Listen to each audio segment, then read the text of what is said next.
Hello tout le monde, c'est Margot d'Expatez-vous. Bienvenue dans ce nouvel épisode de Et si on parlait d'expatriation. Et cette semaine, on va s'intéresser plus particulièrement à un élément qu'on oublie souvent quand on se prépare. La famille, celle qui reste en France. Et oui, on va aborder ce sujet parce que laisser Tata Monique, le neveu ou la cousine derrière, ou même ses parents, ça peut être parfois très compliqué. Alors comment faire pour ne pas risquer la fracture relationnelle lors d'un départ en expatriation? On va voir tout ça ensemble. Le but de cette vidéo, vous donner des clés pour transformer votre départ en étape sereine, bien évidemment, mais surtout pour ne rien oublier, et notamment la famille qui va rester en France et qui ne vous suit pas dans cette nouvelle aventure. Party 1! Comment faire pour annoncer son départ à sa famille quand on s'en va vivre à l'étranger? C'est toute une histoire car on oublie très souvent que la famille fait partie intégrante du projet, qu'elle ne fait pas forcément partie du processus de décision, mais qu'elle fait partie du processus de préparation. Oui, la famille qui reste en France, elle a aussi ses émotions, son avis sur la question, elle va traverser des épreuves et des challenges comme vous, tout en restant en France, et surtout, elle est une conséquence, un impact de votre décision de partir. Donc, il est important de ne pas la mettre de côté. Surtout qu'on le sait bien, la famille, ça reste un élément important de l'équilibre, notamment de l'équilibre en santé sociale et mentale. Et c'est pas parce qu'on est loin qu'on ne peut pas entretenir les liens. Et ça, on a toujours tendance à l'oublier. Donc, ces proches qui, eux, restent en France, pendant que vous allez vivre votre meilleure vie à l'étranger, puisqu'on sait bien que c'est toujours tout rose et tout mignon, il est important de garder, d'entretenir ces liens avec votre famille, de une, pour avoir leur adhésion, et de deux, pour qu'ils vous suivent et que toutes les étapes du départ, de sur place et du retour soient les plus simples et les plus fluides possibles. Alors oui, l'annonce aux proches, c'est toujours un peu une épreuve parce qu'on ne sait jamais trop comment ils vont réagir. La première chose, c'est de ne pas oublier de le faire, de ne pas le faire sur un coin de table 3 jours avant le départ, mais bien de les prévenir en amont. Et quand je dis en amont, c'est au plus tôt que vous savez que vous partez, que ce soit 6 mois, 1 mois, 2 semaines, mais même 2 semaines, c'est très peu et très court pour eux pour se retourner et réagir. Donc, les inclure dès le départ dans le projet, ça veut dire les mettre au courant de votre projet et ne pas leur cacher. Pourquoi c'est important? Parce qu'en fait, eux aussi vont, comme je disais, vivre une émotion, vivre un roller coaster émotionnel. Et en fait, leur émotion leur appartient, certes, mais eux aussi peuvent sentir une sensation d'abandon, de rejet, être euphorique avec vous, ne pas comprendre, être jaloux, envieux. Toutes ces émotions-là font partie des réactions possibles lors de l'annonce. Et ça rend l'annonce plus compliquée parce qu'on n'a pas envie de se sentir coupable de partir, de s'inquiéter, on n'a pas envie qu'ils nous jalousent, mais il n'empêche que leurs réactions veulent dire des choses et c'est important d'en parler. On a tous une personne qui va réagir en disant c'est trop bien, mais à la fois qui va être hyper triste. On a tous notre grand-mère, notre tante, notre oncle qui va nous dire « Ah bah tu nous abandonnes !» Toutes ces phrases-là ne veulent rien dire de vous, mais veulent bien dire des choses d'eux. Dans quelle disposition sont-ils face à ce départ? C'est ça qu'il va falloir aller creuser avec eux. Et donc, un des moments clés de cette annonce, ça se fait en 2 étapes. C'est bien sûr le temps de l'annonce où vous donnez les informations de départ avec un maximum de détails. Si vous savez quand vous partez, si vous savez où vous partez, combien de temps, dans quel cadre et tout ça. Mais il va y avoir aussi un deuxième temps pour que chacun ait le temps de digérer cette annonce et puisse derrière réagir un peu moins vivement que l'émotion brute de... ça s'appelle la réaction d'annonce. C'est pareil dans toutes les choses qui sont un petit peu choquants ou marquants ou qui sont des événements de vie qui marquent une étape.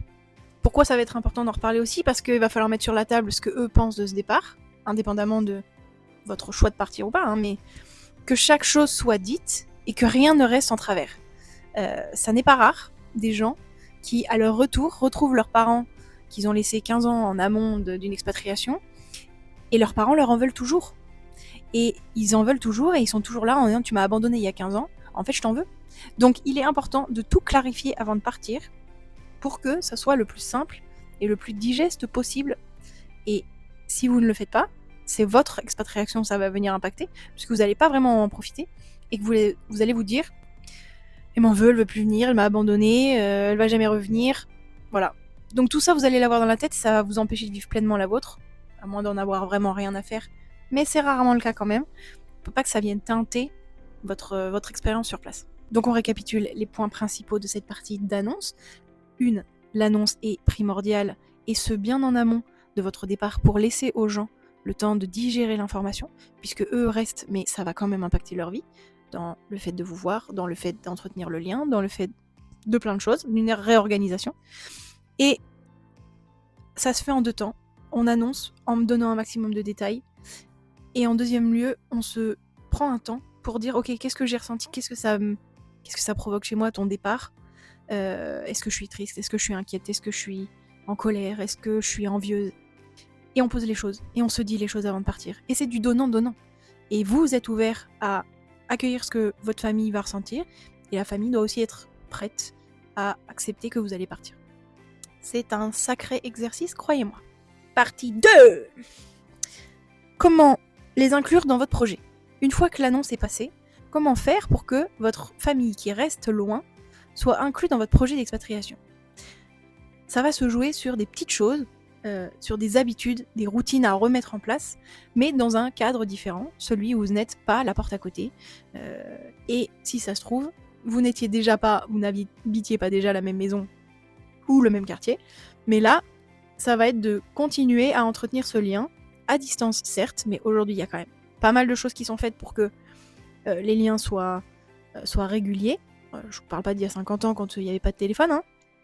Mais aujourd'hui on a tous les moyens qu'il faut pour suivre de façon synchronisée ou désynchronisée votre aventure sur le terrain. Pourquoi c'est important? Parce que plus vous incluez vos proches et plus vous les faites participer, et que ça soit pareil, encore une fois, donnant-donnant, ce que eux vont vivre, ils voudraient vous le partager, et ce que vous allez vivre, vous allez leur partager, ça permet de rester un peu en phase avec ce qui est vécu dans la vie de l'autre, c'est s'intéresser finalement, entretenir ce lien, ne pas passer à côté des événements majeurs, parce que vous allez en louper des événements, et eux aussi vont en louper, mais c'est de bien se dire que eux continuent leur vie, certes, et vous en avez déjà un peu connaissance, il n'empêche que s'ils ont envie de partager, bah ça fait plaisir, et que vous allez découvrir des nouvelles choses à votre rythme, et que si vous avez envie de leur partager, bah c'est pas mal aussi. Et donc pour ça, comment faire? Il y a plein de choses à faire.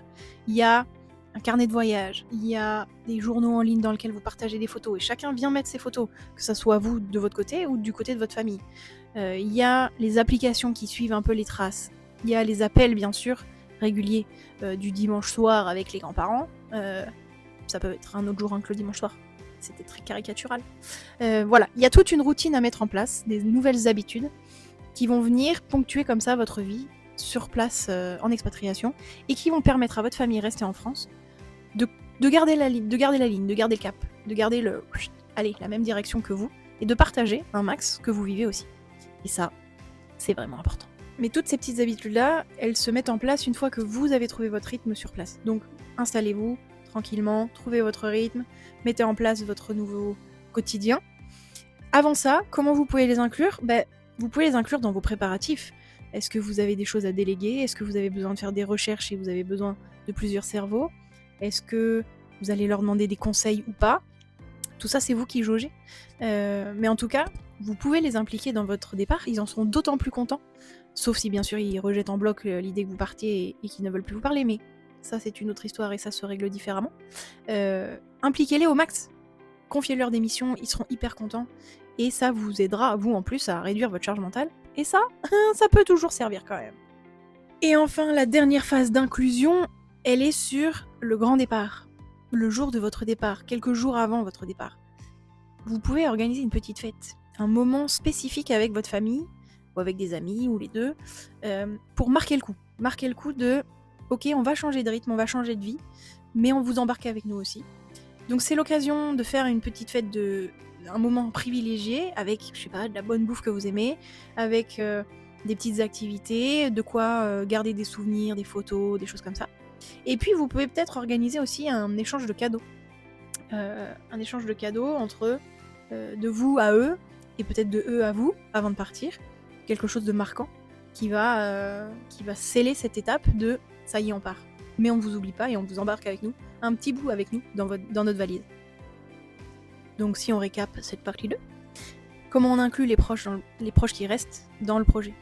On les inclut dans la phase de préparation logistique, on leur confie des petites tâches, des missions, des recherches, on les sollicite pour avoir leur avis. Pas non plus eux qui prennent les décisions, mais quand même, on peut se dire qu'ils sont inclus dans le projet. Dans la deuxième phase, celle où vous, avant de partir, donc faire une petite fête pour marquer le coup, s'échanger des cadeaux, des souvenirs et les embarquer un petit bout avec vous dans votre valise. Et troisième phase, quand vous arrivez sur place et qu'une fois que vous avez posé un peu vos nouvelles marques, vos nouveaux repères, c'est de trouver des habitudes qui vont les inclure, des appels, des partages, d'expériences, de photos, et pas une fois l'an. On parle d'un truc régulier, toutes les semaines, 2 semaines, 1 mois, à vous de placer le curseur en fonction de votre relation avec votre famille aussi. C'est hyper important. Et toujours sans invalider, toujours sans dénigrer les ressentis de chacun. Vous avez les vôtres, ils ont les leurs, et c'est normal que chacun ressente des choses. Voilà pour la partie 2. Partie 3. Une fois que vous êtes parti, c'est le moment où les liens peuvent peut-être se distendre un petit peu. Ça peut faire peur, ça peut mettre mal à l'aise, ça peut rendre nostalgique, ça peut aussi être tout à fait normal en fonction de vos relations avec votre famille.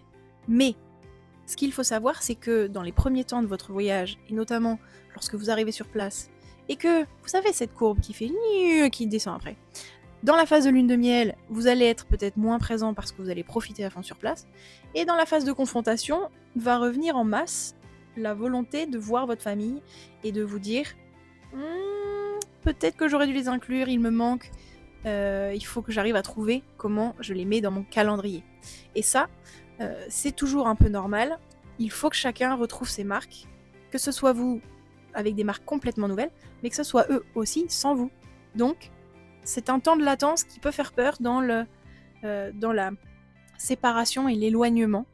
À vous de l'entretenir, bien sûr, à vous de mettre les moyens pour que ce lien reste là et soit toujours le même, bien qu'un peu différent quand même. Mais quels sont les pièges de ça, de cette troisième phase un peu compliquée?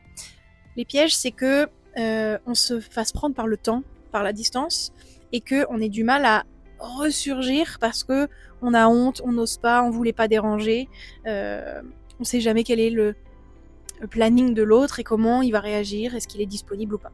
C'est pour ça que parlez-vous avant de partir, parlez-vous et mettez en place des habitudes, revoyez-les régulièrement, et si jamais vous tombez dans ces pièges qui distendent vos relations, je pense qu'il faut juste en parler tout simplement, en se disant ok, j'ai bien senti qu'on était un peu plus distant, qu'on s'appelle moins, ce qui est logique aussi. Est-ce que ça nous convient comme ça? Est-ce qu'on a besoin de se voir plus? Qu'est-ce qu'on met en place à ce moment-là pour que ça nous plombe pas le moral? Parce que c'est pas le but. Le but c'est de partager, le but c'est de faire avancer.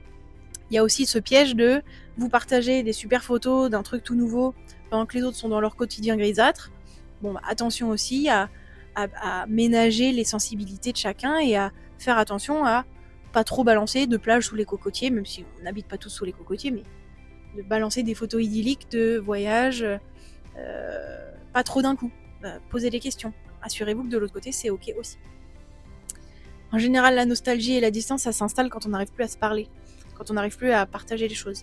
Ce qu'il faut que vous sachiez, c'est que oui, quand vous allez arriver sur place, et que vous allez découvrir une nouvelle culture, un nouveau pays, vous allez changer. Et vos proches vont peut-être vous le dire. T'as changé. Heureusement que vous avez changé. Sinon ça sert à rien de partir. C'est le but de changer. Mais plus ils seront impliqués dans votre voyage et plus vous entretiendrez ces liens, moins le changement va être frappant et va vous revenir comme un boomerang dans la figure. Donc, pour ça, toujours pareil, les habitudes, on met en place des choses régulières, on entretient le lien, que ce soit avec 12 personnes ou avec 2. Ça, c'est vous qui placez le curseur. On peut pas avoir le même rythme, sinon on passe notre vie au téléphone et ça sert à rien. Il faut quand même aller vivre un peu. Mais en tout cas, entretenir les liens durablement, c'est aussi se dire en vérité, est-ce que ça va, est-ce que ça va pas? Est-ce que je m'inquiète? Est-ce que je le vis bien? Est-ce que comment on fait là? Voilà, ça c'est important. Donc si on récapitule cette partie 3, on est sur les montagnes russes émotionnelles et la distance qui peuvent se créer quand on vit à l'étranger et que notre famille est restée en France. C'est normal, c'est logique, mais ça s'entretient. C'est une discussion à avoir au préalable en disant voilà ce qui va se passer, voilà ce qui risque d'arriver, c'est tout à fait logique, donc faut pas s'inquiéter outre mesure, mais il faut garder le rythme. Ça, c'est important de garder le rythme. Et d'avoir ces petites habitudes qu'on met en place, c'est aussi hyper important. Partie 4. On parlait tout à l'heure d'entretenir le lien durablement. Il y a d'autres petites idées comme ça qui me viennent, au-delà des applications, des appels réguliers. Vous pouvez aussi provoquer des moments en ligne. On sait, regardez, on a pu le faire pendant le Covid. De partage de films, de regarder un film ensemble en se connectant, de jouer en ligne, il y a des plateformes de jeux en ligne. Sinon, il y a... Ouais, je sais, j'ai changé de tenue, mon micro m'a trahi, mais c'est pas grave. Dans les façons de maintenir les liens, il y a aussi bien sûr tout ce qui est journaux en ligne à partager, avec des photos, des colis à envoyer, que ce soit dans un sens ou dans un autre. Ne vous privez pas de garder ce lien en créant et en étant plein d'inventivité. Chaque famille peut inventer sa propre façon de communiquer. Ça peut être aussi des voyages aller-retour, hein. Ça c'est pareil, c'est assez commun, mais tout le monde peut pas le faire non plus. Donc si vous avez l'opportunité de montrer où vous habitez, d'intégrer les gens, c'est quand même une façon de faire prendre part votre famille à votre nouvelle vie qui est pas négligeable. Bref, ce qu'il faut retenir, c'est que vous pouvez maintenir le lien avec n'importe quoi, mais qu'il faut vraiment le vouloir. Et c'est ça la clé, c'est que il faut que la volonté soit mutuelle et que vous mettiez en place ces petites routines dont on a parlé. Sachez aussi une chose, c'est que moins vous intégrerez cette famille et ses proches dans ce que vous vivez ici sur place, moins ils vous comprendront et plus vous aurez le droit aux petites phrases de « Ah ouais, mais t'as changé ». Oui, t'as changé, c'est normal que t'aies changé. Ce qui nous amène à la partie 5. Qu'est-ce qui se passe pour vous, expatriés, sur place, à l'étranger, quand il s'agit d'engager le lien et de le maintenir? Ce qu'on ne dit pas assez, et ce qu'on ne met pas sur la table. Vous avez aussi le droit, en tant qu'expat et en tant que famille, de poser des limites. Qui dit expat ne dit pas forcément que vous êtes tout le temps disponible, qu'il faut que vous soyez tout le temps disponible. La culpabilité, c'est non. Vous en ressentirez de toute façon d'avoir laissé une partie de vos proches derrière vous, même si c'était un choix.